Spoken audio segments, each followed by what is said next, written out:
call upon stage next speaker, Dr. Sahebaan, who will be talking about principles of initiating medical therapy in glaucoma, first line, second line, including AGM in pregnancy and in children. Medical therapy in glaucoma. I have been allotted 10 minutes, though I'll try and sum up in 7 minutes. I can't hold people's attention beyond that in a topic like this. But just in case I overshoot, I was given 10 minutes. Anyway, so what is the most important factor which will influence your choice of medication is a question one needs to ask oneself. Is it how effectively the IOP will drop with a certain medication? Is it fewer side effects? Is it the cost? Is it the flat diurnal curve that you're noticing with the drop? Well, now the new standard in glaucoma care is only and only preservation of visual field. So irrespective of what your intraocular pressure level might be, as long as the visual fields are stable, the drug is working for the patient. And the goal of treatment now is to maintain patients' visual function and the related quality of life at a sustainable cost, being more and more patient-oriented. And your decision to treat will affect those not the ones who will do well no matter what you do, which are glaucoma suspects, ocular hypertensives, really old terminally ill patients. Not even in those who will do poorly no matter what you do, like bad glaucomas, neovascular glaucomas, or failed traps who will eventually do need surgical interventions. But those whose long-term outcomes will depend on your management choices. Formulating a target IOP is extremely important.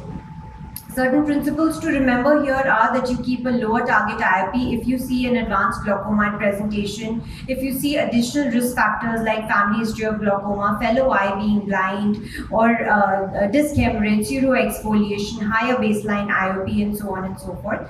And also, if the untreated IOP is low, you want to keep an even lower target IOP. The rate of progression, if it's fast, you want to keep a low target IOP, and also if the life expectancy is long, these are young patients.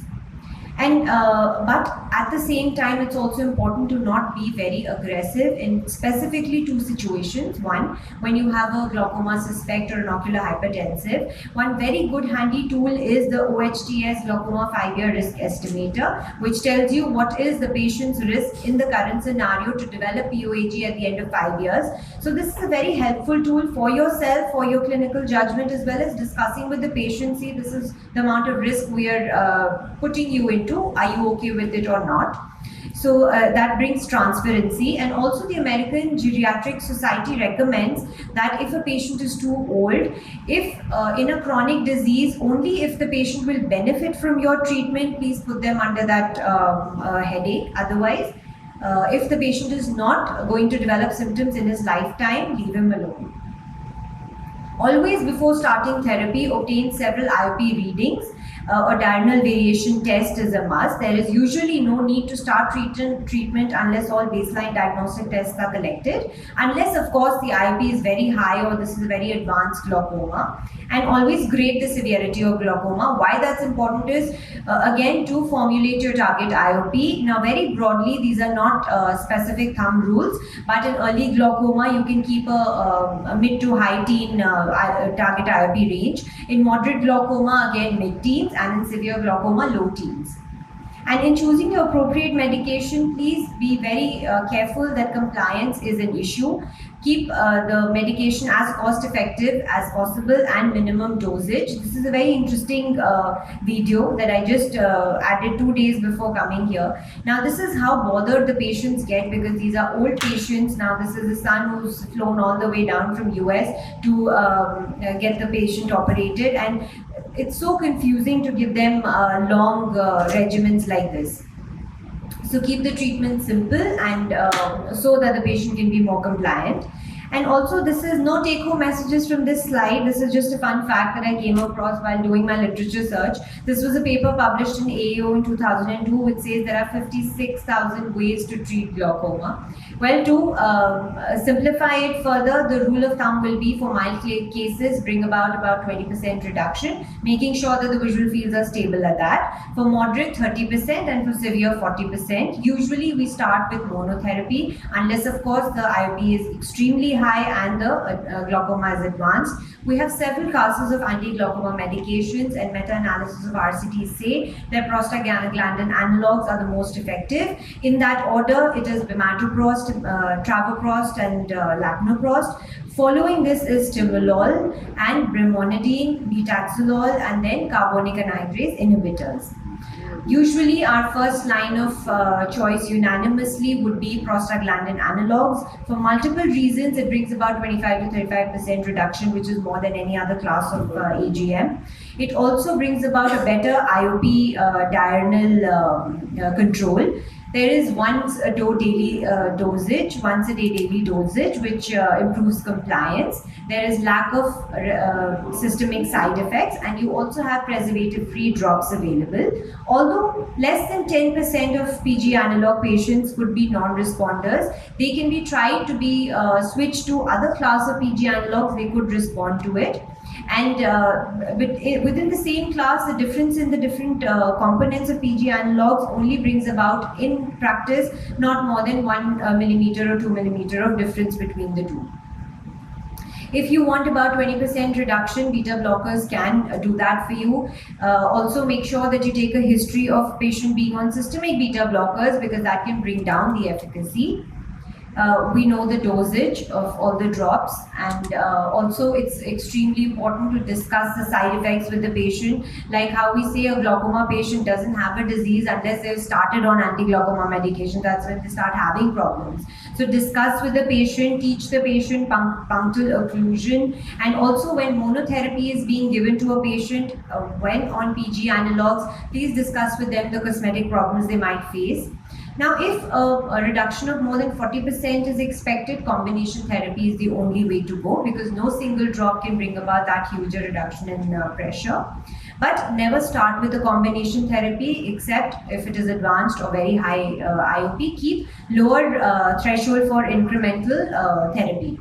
And polydrug regimens or combination therapy actually is better in also many ways, like it improves adherence, cost is low, less preservative exposure, also washout effect of earlier drops is minimum.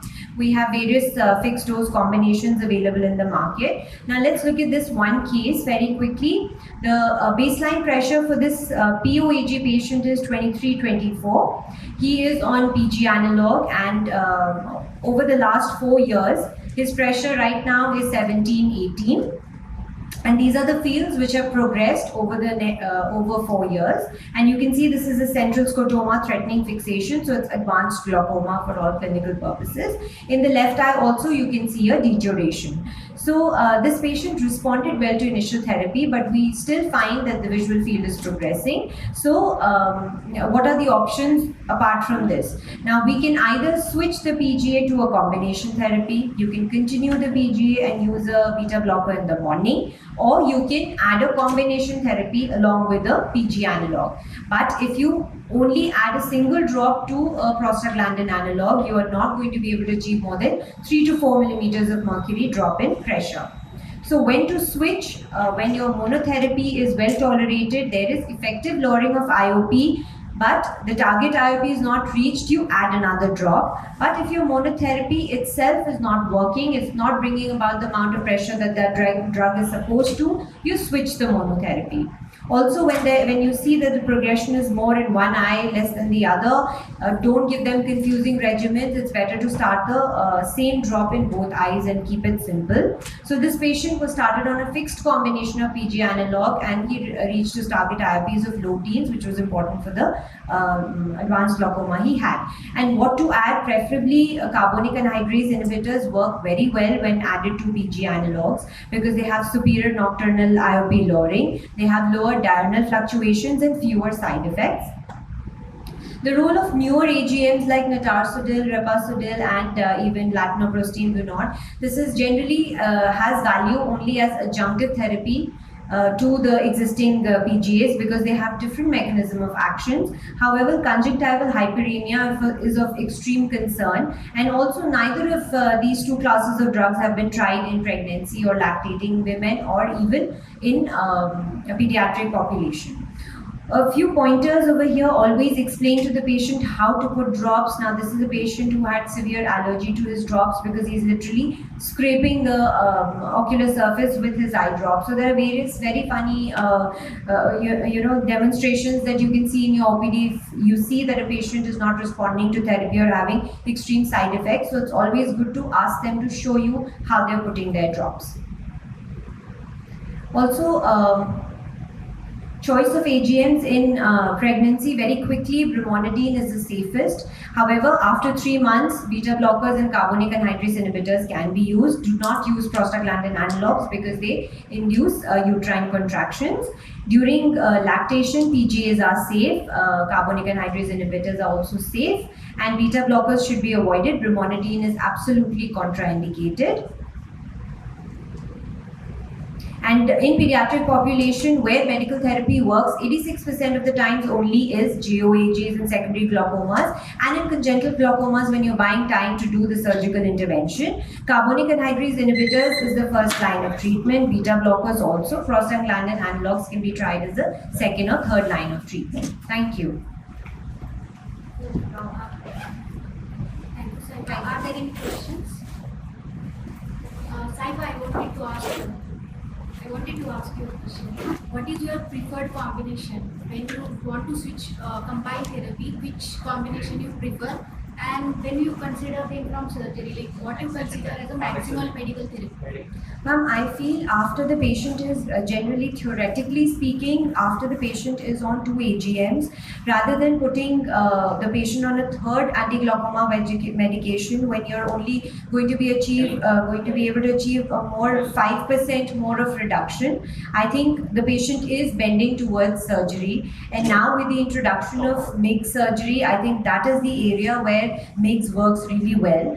Of course, keeping in mind that this is not an advanced glaucoma or not very complicated glaucoma like secondary glaucomas.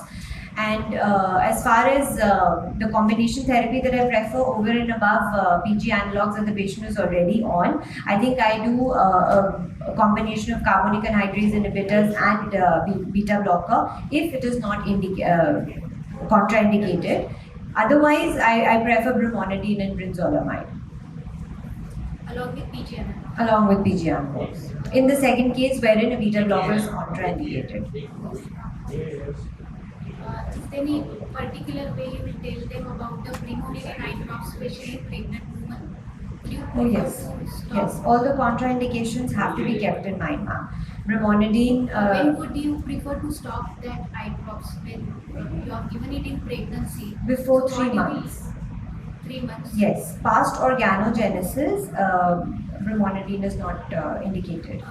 Usually brimonidine, when we give in a pregnant patient, we usually stop 1 month prior to pregnancy because we don't want it to get secreted in the brain space. Correct. In that time, you can also, it is safe to shift to the beta blockers. Yes. Okay. Yes.